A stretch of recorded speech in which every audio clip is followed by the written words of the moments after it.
le Seigneur. Lord, we give you thanks. Seigneur, nous te bénissons pour la grâce que nous avons encore cette nuit de nous trouver ensemble avec nos bien-aimés pour partager ta parole. Nous voulons recevoir ta parole, je prie que tu nous fasses du bien. Merci pour ta grâce, bénis de verse ton esprit, qui c'est lui qui nous enseigne toutes choses, qui nous enseigne la vérité. Dans nos Père, nous recevons ton esprit de vérité, lui qui nous révèle, les mystères du royaume, les choses à venir, à ce qui concerne notre vie. Merci pour la grâce et la faveur. Nous prions pour nos bien-aimés qui sont en ligne, que la grâce aussi leur soit accordée. Que ceux que nous allons partager cette nuit puissent nous instruire, nous bénir, nous fortifier. Nous nous remettons entre ta main tendre, Père, et nous croyons que tu nous bénis, tu nous nourris, tu nous instruis, et tu affermis nos foi. Nous prions ainsi au nom de Jésus. Merci, Saint-Esprit, pour ta présence. Merci pour ton aide. Donne-nous la sagesse, l'intelligence, au travers de la parole. Nous te prions au nom de Jésus. Amen. Alléluia. Gloire au Seigneur. Nous bénissons le Seigneur cette nuit. Encore dans notre série de partage sur le mystère du royaume ou le parabole de Jésus, de Christ. Et nous avons déjà depuis un certain moment parlé de certaines des paraboles. Et nous allons continuer encore cette série pour peut-être terminer plus tard. Nous allons, par la grâce de Dieu, prendre qui mêlait peut-être plusieurs, 2 ou 3 paraboles en donnant l'essence principale de ces paraboles. C'est ce qui est d'abord essentiel en ce qui concerne ces vérités. Et juste nous rappeler encore que nous devons comprendre que quand Jésus parlait des paraboles en ce qui concerne les royaumes, ou les paraboles en ce qui concerne les royaumes des cieux, ces paraboles ne reflètent que les royaumes. Et le royaume des cieux, le royaume de Dieu, ce n'est pas le royaume des hommes. Jésus a dit, mon royaume n'est pas de ce monde. Quand Jésus faisait allusion dans ces paraboles du royaume, il parlait réellement du royaume parce que le royaume n'est pas visible à l'œil nu et personne n'a jamais été au royaume, sinon que celui qui était descendu, qui vient d'en haut et qui expliquait ou révélait les choses d'en haut. Mais pour expliquer cela, il fallait qu'il adapte nos langages à nous pour que nous puissions comprendre. Mais il utilise les choses qui nous entourent pour essayer de nous faire comprendre les choses du royaume, comment le royaume et comment ça fonctionne. Donc, quand nous prenons le temps de méditer sur ces paraboles, nous ne devons pas ignorer ou mettre à l'écart cette racine principale des royaumes. Il s'agit de fait de ce que le royaume fait. Il compare les royaumes des cieux et comme il compare cela. Il y agit, fonctionne. Et donc tout cela, Jésus révèle le plan du royaume. Surtout dans Matthieu 13, nous avons vu le plan du royaume pendant qu'il était là, lui-même, et dans le jour qu'il devait venir, après qu'il soit mort, ressuscité, parti, oui, et puis qu'il va revenir. Jésus a donné juste une brèche des événements en ce qui concerne le royaume ou l'agenda du royaume. Il a expliqué dans ses paraboles ce que le royaume fait, donc c'est un agenda du royaume, mais quand nous le regardons bien, c'est pendant une période qu'il a qu'il a expliqué pendant qu'il était là, le travail qu'il faisait, quand il va partir et son retour, quand il viendra pour s'investir, et que le royaume à ce moment-là commence à se rare. Et il y a certaines choses qu'il n'a pas révélées après cela. Quand le royaume sera établi, il y aura d'autres choses aussi qui y aura, mais ce sont des choses qui ne sont pas données des détails pour l'instant. Ce que Jésus n'a pas donné comme détail pour l'instant, n'avons pas, parce que bon, les gens peuvent poser la question, bon, nous serons au ciel, nous serons après Jésus soit là, et puis tout est établi, comment sera la vie, et ça sera révélé à ce moment-là. Qu'est-ce qu'il y aura? Mais il y a une vie après cela, après que Jésus revient, qu'il sépare ce qui lui appartient, ce qui ne lui appartient pas, et que Satan soit mis dans les temps de fait et que dans la vie va continuer après cela.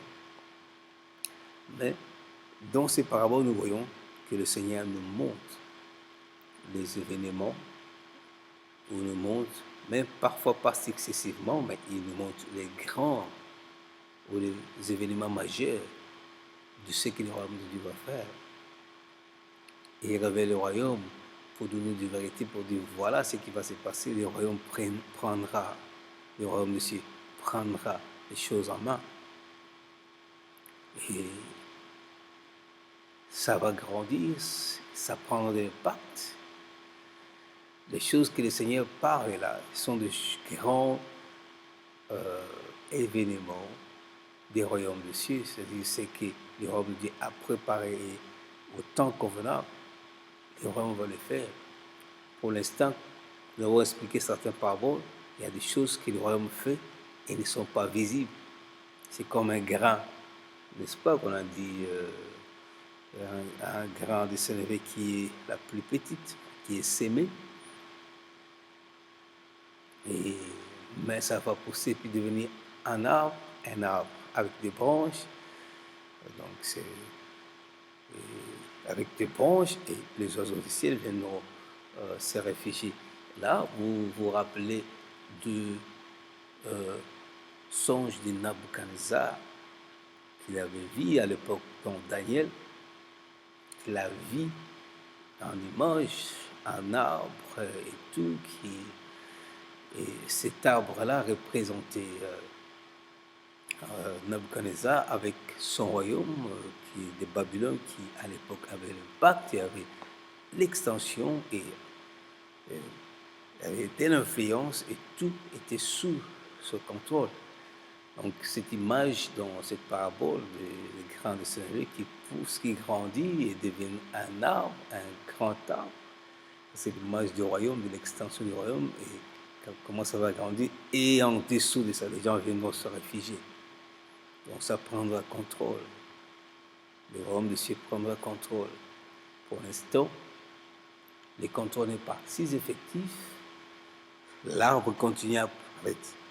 Le grain a été sémé, ça pousse, ça a germé déjà, et ça monte au fur et à mesure. Et il y aura un temps que ça deviendra un arbre, il y aura des branches. Ça veut dire que l'influence sera grande, ce sera un royaume, il ne sera pas deux. Et où le Christ lui-même régnera. Bon, voilà. Ça, c'est juste des rappels. Je crois qu'on a déjà parlé de cela, de l'impact du royaume de Dieu.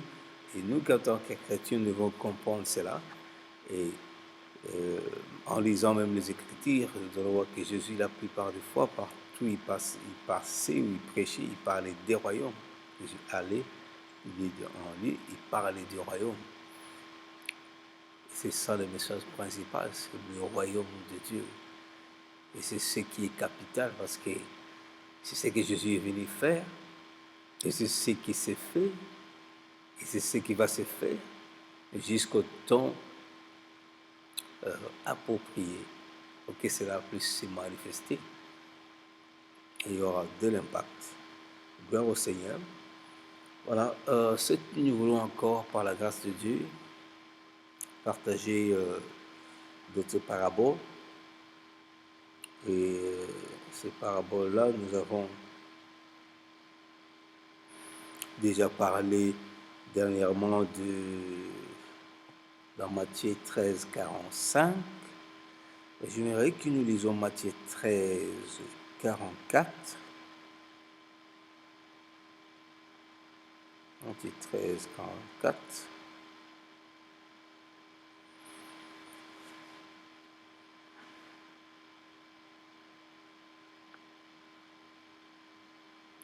Matthieu 13, 44. La fois passée, nous avons parlé de Matthieu 13, 45. Nous avons parlé de perles. Et le royaume de Dieu, c'est comme le royaume de Dieu est semblable à un marchand qui cherche de belles perles.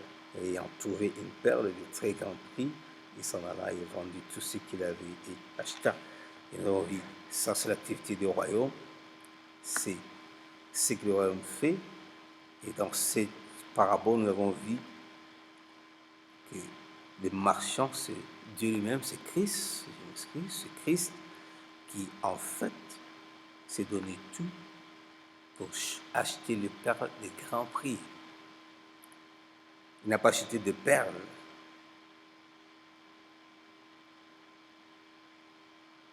Il a acheté des perles d'un grand prix, ça c'est l'Église.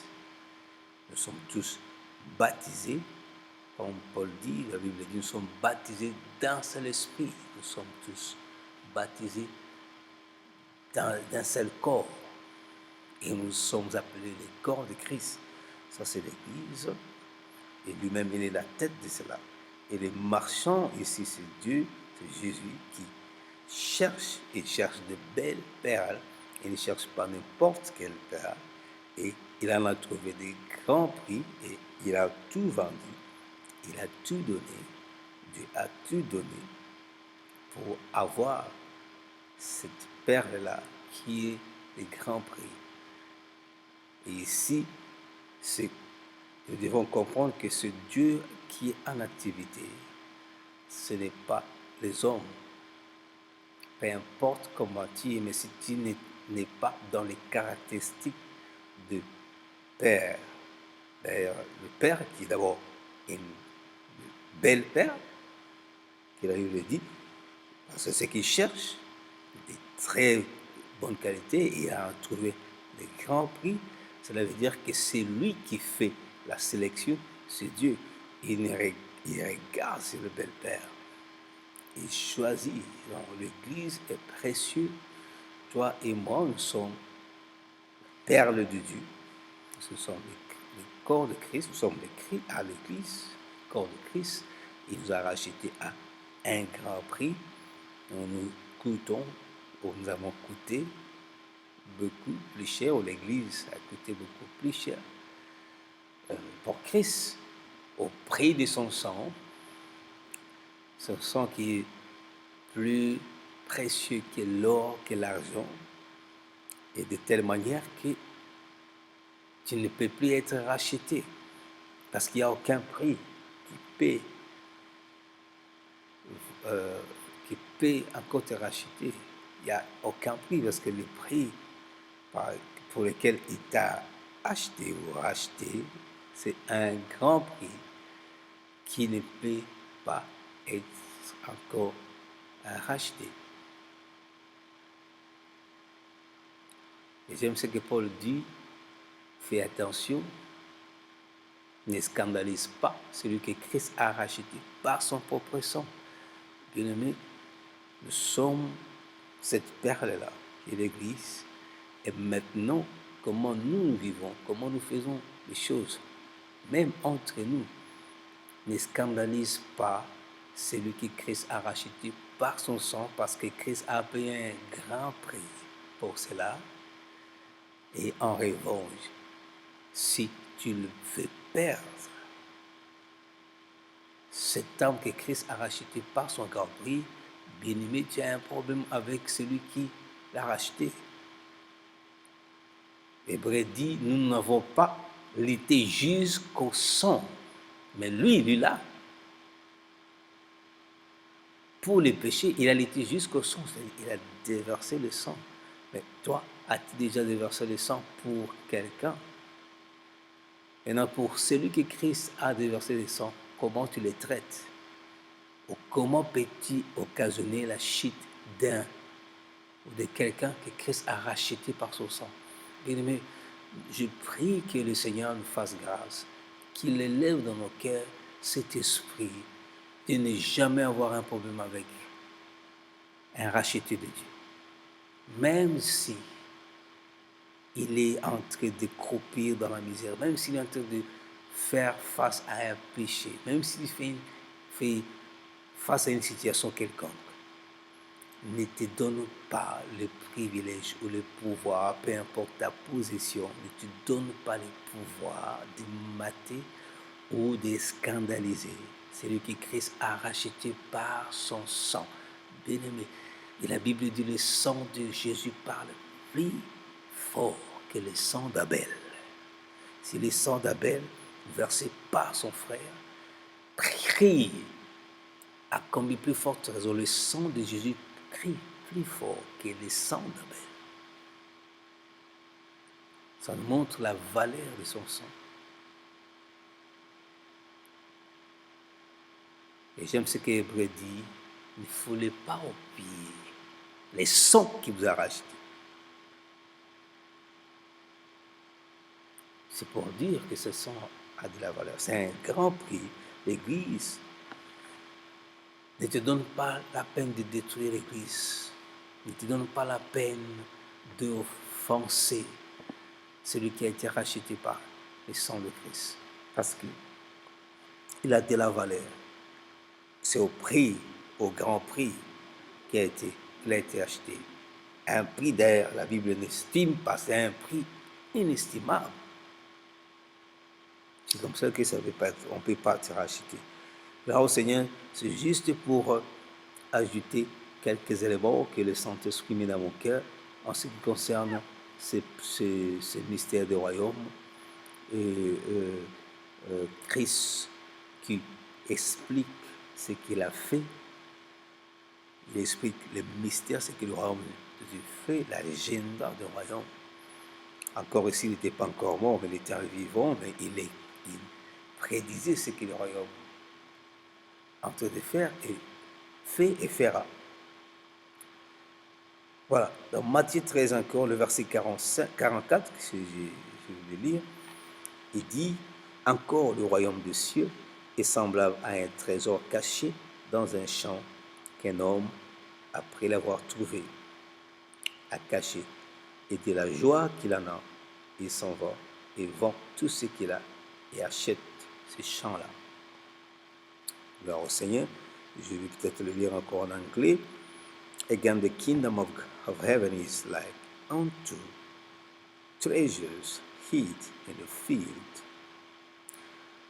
the which when a man hath found, he hideth, and for joy thereof goeth and selleth all that he hath, and buyeth that field.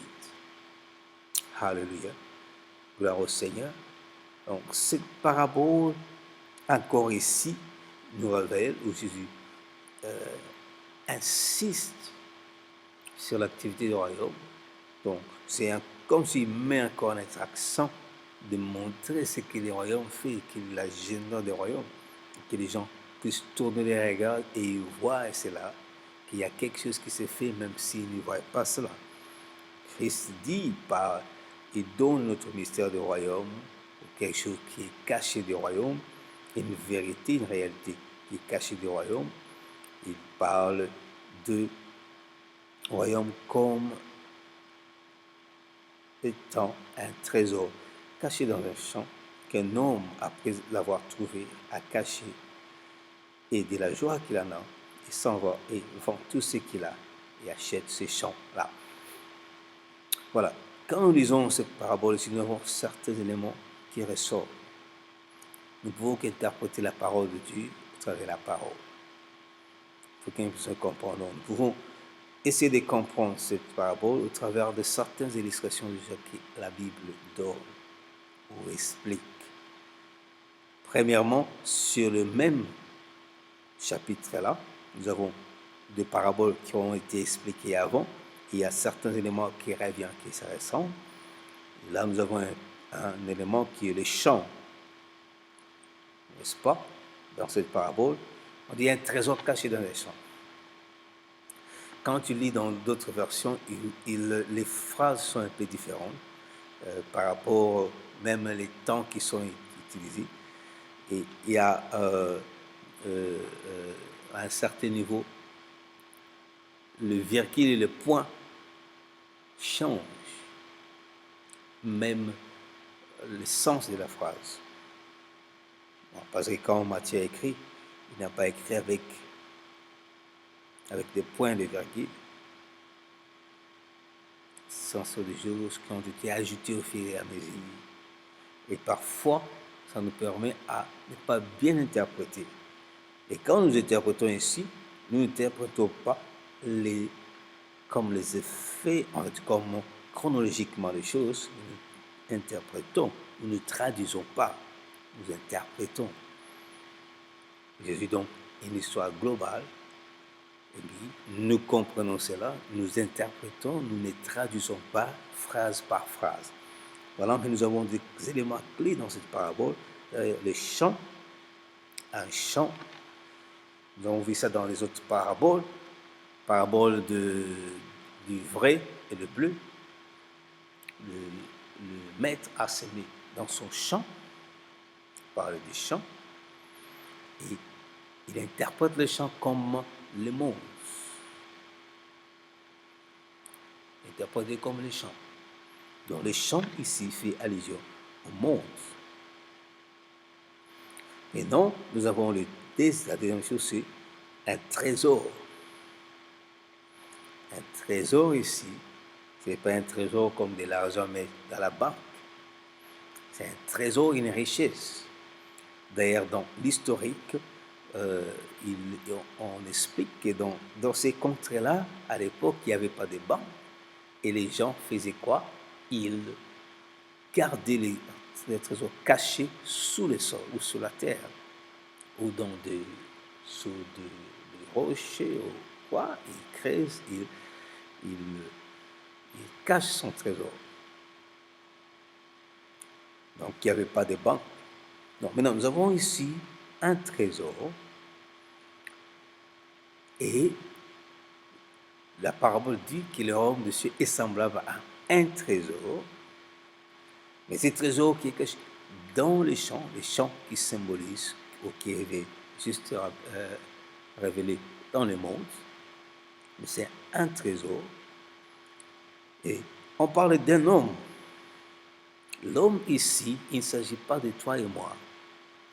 Parce que dans cette parabole, Jésus ne parlait pas d'un homme qui va chercher les royaumes, et puis il les trouve, et puis il les cache, et aller faire tous les sacrifices possibles pour qu'il puisse avoir ça. Non, ça, ce n'est pas ce que Jésus dit. Jésus ne fait pas allusion à quelque chose qu'un homme doit faire, ou qu'il y a quelque chose qu'un homme est en train de faire. L'homme ici, il s'agit de lui, Dieu, et lui-même le Fils de l'homme.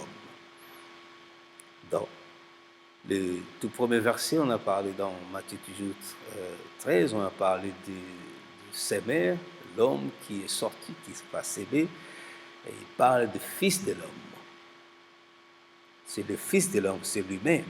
Ici, il montre quelque chose de très, très profond par rapport au royaume de Dieu, qui est un trésor. Mais ce n'est pas un trésor en vie de tout le monde. Mais celui qui en trouve un trésor, ce n'est pas toi et moi, c'est l'homme, le Fils de l'homme, lui-même, qui trouve que c'est un trésor.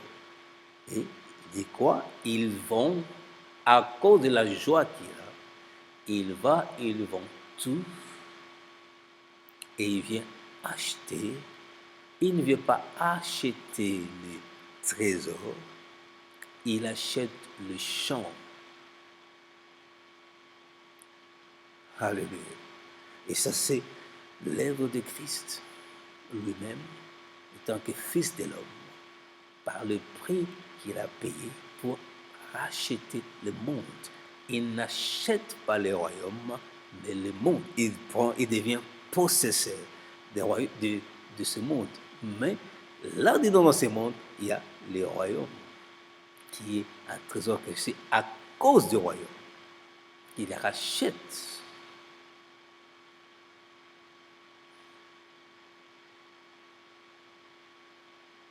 Ce royaume qui est caché, il est dans le monde, il est en train d'opérer, il est là, qui va s'éclore en grand et qui aura de l'impact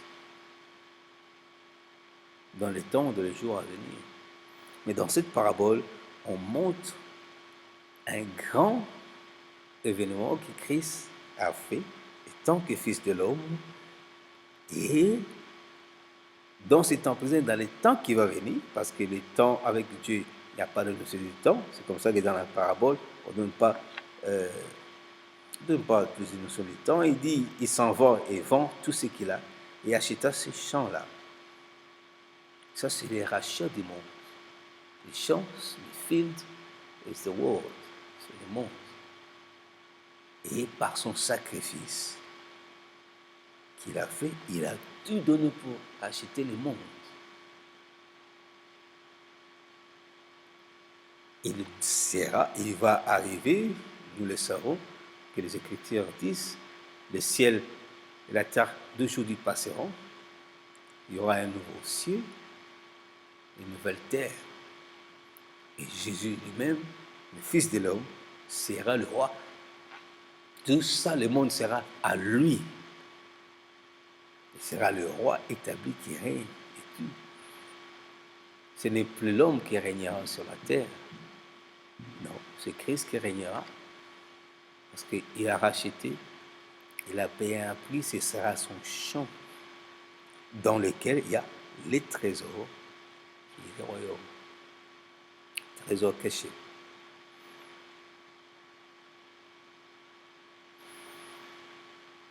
Donc nous prions que nous puissions, étant chrétiens, comprendre que ce monde aujourd'hui qui est sous l'emprise de l'ennemi, Christ, il a fait un sacrifice et ça va venir au moment où il sera investi. Nous allons voir encore d'autres, comparés à d'autres paraboles que Jésus lui-même a parlé, un roi qui allait pour être investi, il a laissé ses serviteurs pour qu'ils travaillent pour lui et lui il va pour être investi. Et quand il est rentré, il demanda compte à tous parce qu'il a été investi. Mais avant, il n'était pas. Donc Christ est parti, il n'est pas encore investi sur le monde entier, mais quand il reviendra, c'est ce moment-là, il sera investi comme le roi, le seul roi et le seul royaume. Et là, tout le monde va rendre compte parce qu'il a tout et tout. La Bible dit, n'est-ce pas, avec joie, il s'est donné de mourir pour nous. Avec la joie. Et cela fait. C'est Dieu qui trouve que ce qu'il a fait, que le monde, c'est une richesse pour lui. Nous ne voyons pas cela. Nous nous focalisons sur les choses de ce monde qui sont inutiles et de voir comme Moïse avait vu le pauvre de Christ qui était plus grand que la richesse de l'Égypte.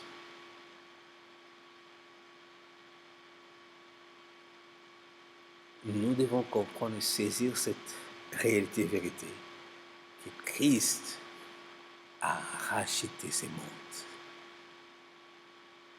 Ça lui appartient. Mais il est parti, quand il va venir, il sera investi. Tout sera sous ses pieds. Et il n'y aura pas.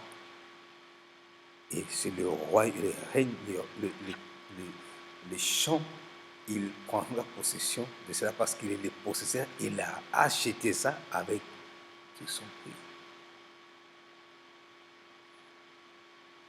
Alléluia. C'est un peu cela ce que Christ ou le Seigneur révèle. C'est la parabole d'un trésor caché dans un champ. C'est le royaume de Dieu qui est invisible, mais qui est un trésor. Et maintenant,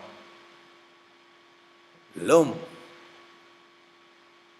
qui est le Fils de l'homme, Christ lui-même, il a quitté le ciel, il est devenu, il a porté la nature, le corps humain. Il s'est identifié à un homme pour mourir et payer le prix afin de faire quoi?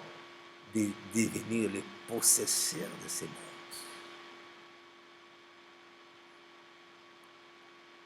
Rappelle-toi que vous nous rappelez bien sûr sur dans les évangiles, la tentation de Jésus, le diable lui a dit, tout ceci m'a été donné. Si tu m'adores, je te donnerai cela. Et Jésus n'a pas dit que non, tu es en train de mentir, mais tout ça ne t'a pas été donné, c'est à moi.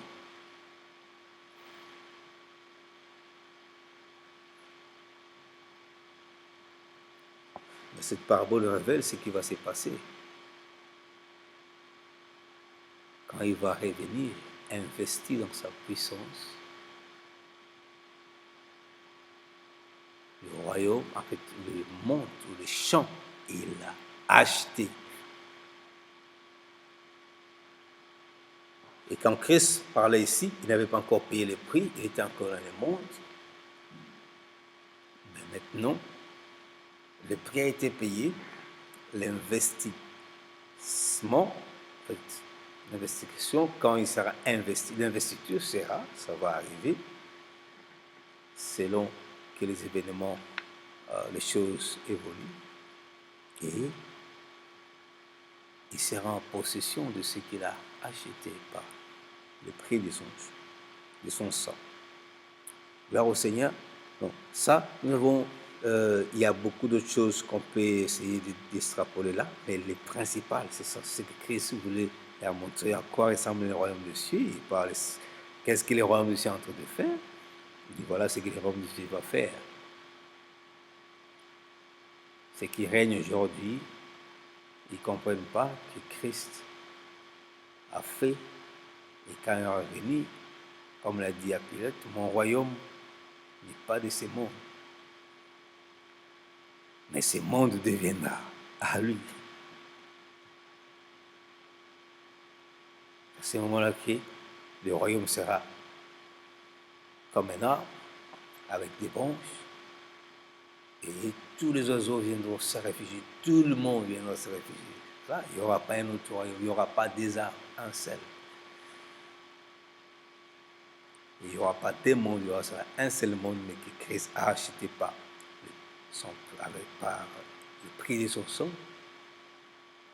dans lequel sera son royaume. C'est comme ça que la Bible dit, il y aura un nouveau ciel et une nouvelle terre. Et c'est là où ceux qui seront de Christ régneront.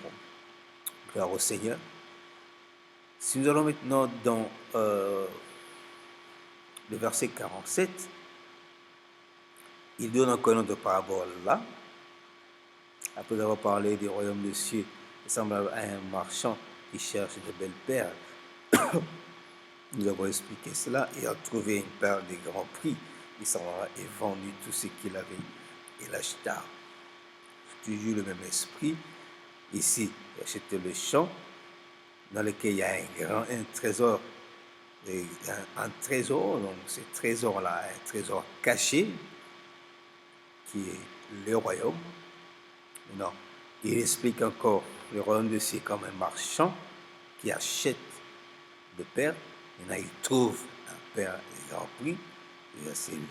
C'est l'église. Et il achète, n'est-ce pas, cette perle-là. Et encore, il dit, le royaume de cieux est semblable à une seine jetée dans la mer et rassemblant des poissons de toutes sortes.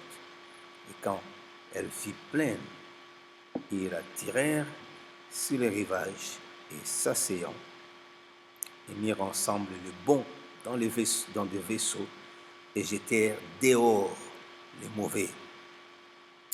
Il se sera de même à la consommation du siècle. Les anges sortiront et sépareront le méchant du milieu du juste et les jetteront dans la fournaise de feu. Là seront le pleurs et les grincements de dents. Jésus leur dit, avez-vous compris toutes ces choses? Ils disent, oui, Seigneur.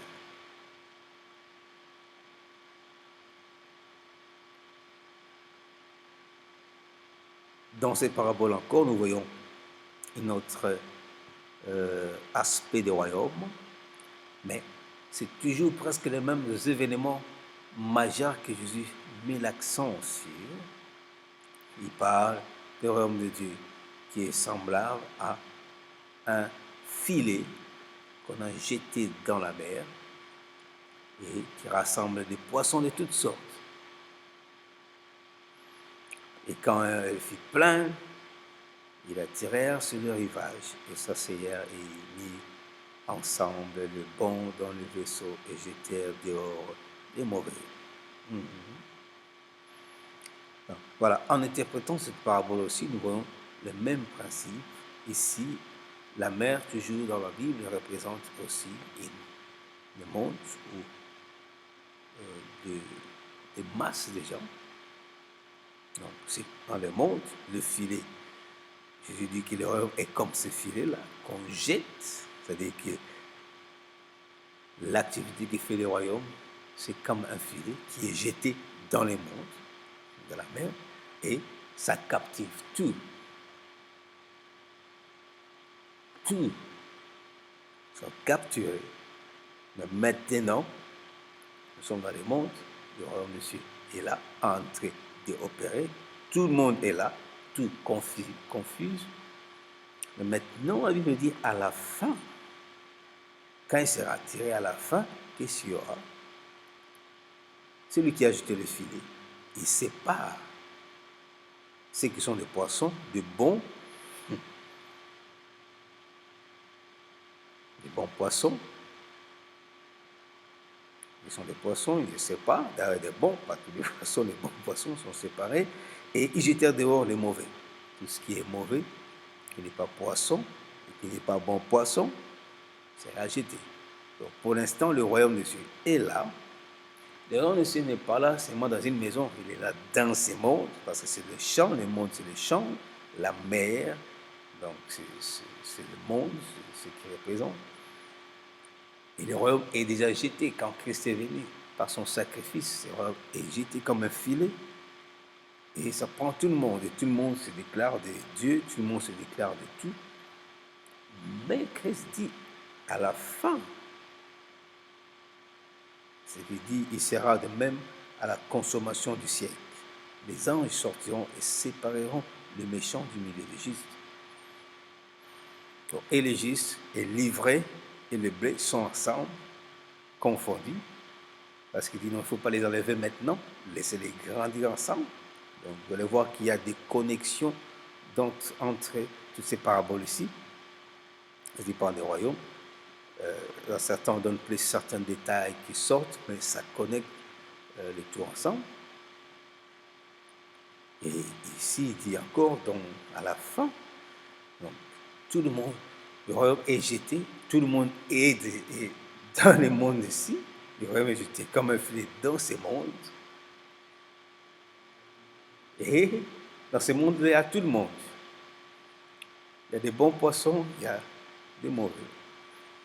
Maintenant, à la fin du temps, quand viendra la fin du temps, les anges viendront et sépareront les bons. Et c'est ça. Le Père l'a grand prix. Le Père l'a grand prix. Oh, glory to God. Et les mauvais seront jetés dans. Et là, nous voyons déjà l'aspect de l'enfer. Mon bien-aimé, ce n'est pas une blague. Ils seront jetés dans les temps de feu, là où il y a les grincements des dents. Et là où il y a des pleurs dans la fournaise. Ça, c'est l'image. Et cet événement viendra ce n'est pas une illusion, ce n'est pas quelque chose, ce n'est pas une illusion, ce n'est pas une légende, ce n'est pas, c'est pas quel mot je peux utiliser, mais c'est une vérité, c'est quelque chose, c'est un événement qui prendra place. Les anges viendront, ils viendront du ciel, dans ce monde ici. Ce ne sera pas dans un monde spirituel, ce sera dans ce monde ici. Parce que Jésus a dit que tout œil verra. Ce ne sera pas dans les nouveaux cieux, ce sera dans cette terre que nous sommes ici. Dans ces champs. Et il séparera ceux qui sont à lui et ceux qui ne sont pas à lui. Donc voilà ce que nous avons ici comme parabole. Le royaume de Dieu est jeté comme un filet et tout le monde, c'est pour tout le monde sans exception, et les bons et les mauvais. Mais il y aura les triages. Et celui qui détermine, c'est lui-même le marchand, parce qu'il cherche des belles perles. Le Père à grand prix, qui a de la valeur.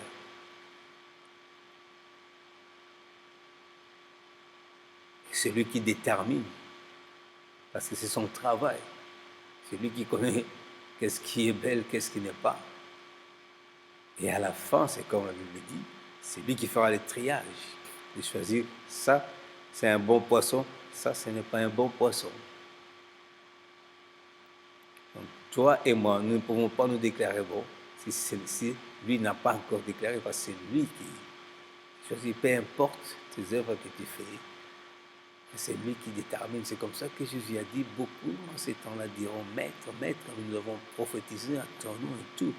Et il leur dira, éloignez-vous de moi, vous qui pratiquiez l'iniquité. Et ils ont fait le miracle ensemble. Bien-aimé, je prie que tu te retrouves parmi les bons poissons, que tu sois une belle paire,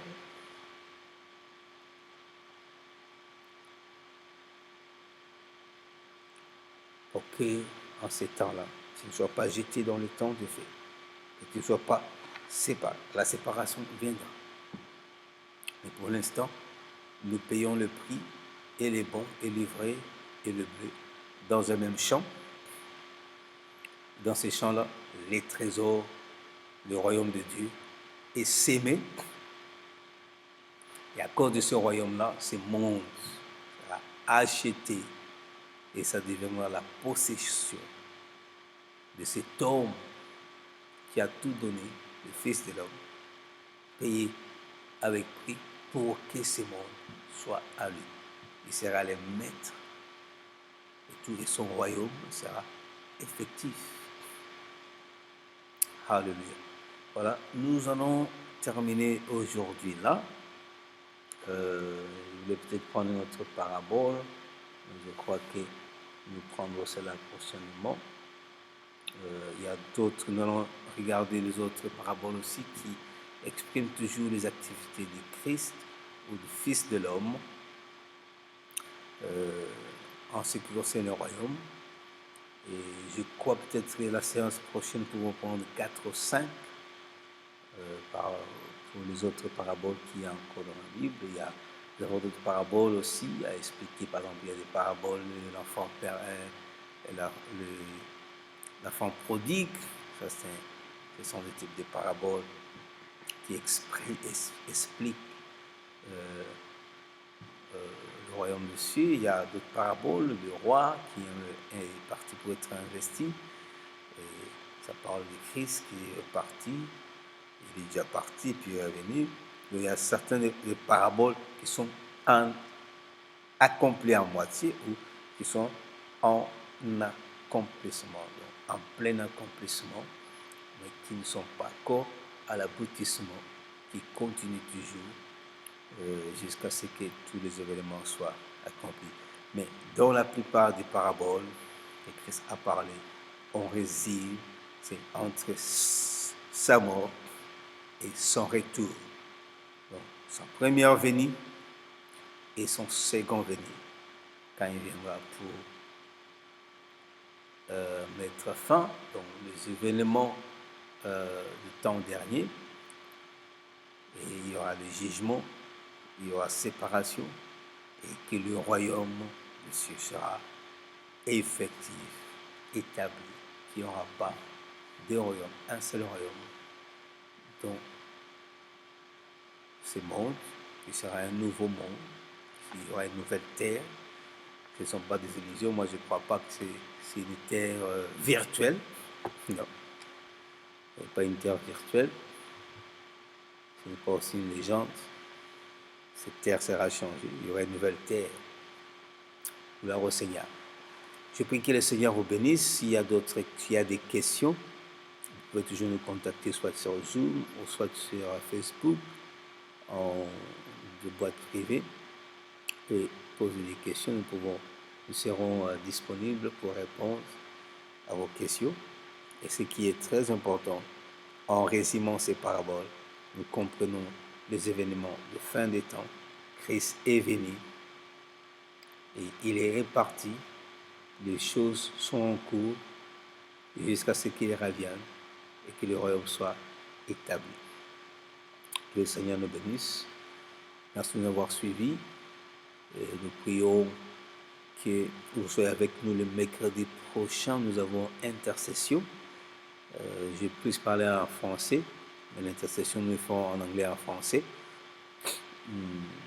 Normalement, on fait aussi les enseignements ici en anglais et français. J'ai eu la grâce d'être aujourd'hui moi-même. Et prochainement, il y aura une interprétation. Et nous prions que vous soyez là mercredi pour la prière, intercéder. Et aussi, le samedi, nous avons l'atmosphère. Nous faisons l'adoration. Et nous avons aussi, nous faisons 2 fois des samedis l'adoration. Et des autres samedis, nous faisons le fondement. Nous parlons de le fondement chrétien. Le fondement chrétien, c'est lequel nous sommes bâtis, qui sont le fondement de Christ. Et ça nous permet de devenir solides en tant que chrétiens. Et qui ne sont pas ballottés par n'importe quel vent de doctrine. Parfois, nous sommes liés à des doctrines humaines ou à certaines doctrines, des traditions héritées de nos parents, et nous les amenons dans la chrétienté, et ça fait une confusion. Et toutes ces doctrines-là s'ébranleront. C'est la doctrine de Christ demeure. Donc, par exemple, vous êtes sauvé, vous n'êtes pas sauvé par vos œuvres, donc pas parce que vous allez à l'église, mais sauvé par grâce au moyen de la foi, par le sacrifice de Christ, un point, un trait. Il n'y a de salut en aucun autre nom, si ce n'est le nom qui nous a été donné, le nom de Jésus. Il n'y a pas de salut en dehors de ce nom. Donc ce sont les doctrines, qu'est-ce que Christ attend de nous, ou les vérités sur Christ. Voilà. Que le Seigneur nous bénisse et nous prions vous voir prochainement. Merci pour votre participation. God bless. Hallelujah. Amen.